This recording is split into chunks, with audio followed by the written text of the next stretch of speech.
Français qui s'est exilé aux États-Unis par amour revient aux sources. C'est à Strasbourg, sa ville natale, qu'il a lancé hier son Pyramide Tour devant un zénith comble et 10 000 personnes en délire. Sa tournée l'emmènera sur les routes de France jusqu'en septembre 2020, avec toutefois une parenthèse pour la naissance de son premier enfant. David Segal est civil de lettres.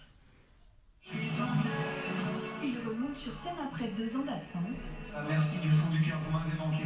Avec un show pharaonique, une plongée dans un univers fantastique inspiré de Marvel, avec ce qui a toujours fait son succès, des chorégraphies millimétrées, des musiciens en live et des effets pyrotechniques.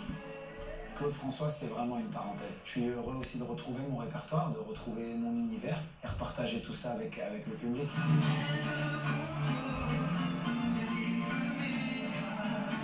Pour ceux comme Bakem Pokora a choisi Strasbourg, la ville qui l'a vu grandir et où tout a commencé il y a 16 ans. Pendant 2 heures, il a enchaîné les titres de son nouvel album, déjà disque de platine. Un 8e album que le chanteur partage avec Christina Milian, sa compagne depuis 2 ans. Elle fait une apparition dans l'un de ses clips.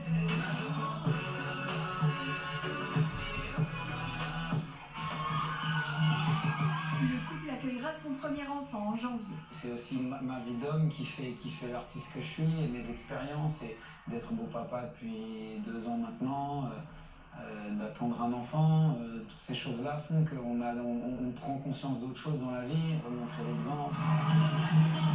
Hier soir sur scène, M. Pokora a montré qu'il méritait son titre de performeur, un moment de communion avec un public conquis. C'était génial comme d'habitude. Spectaculaire, magnifique, incroyable. Les yeux, plein les yeux. On va rentrer, je pense, et regarder toutes nos photos et vidéos. On va pas dormir beaucoup. M. Pokora sera sur scène jusqu'au 20 avril, mais fera une pause de janvier à mars pour la naissance de son fils.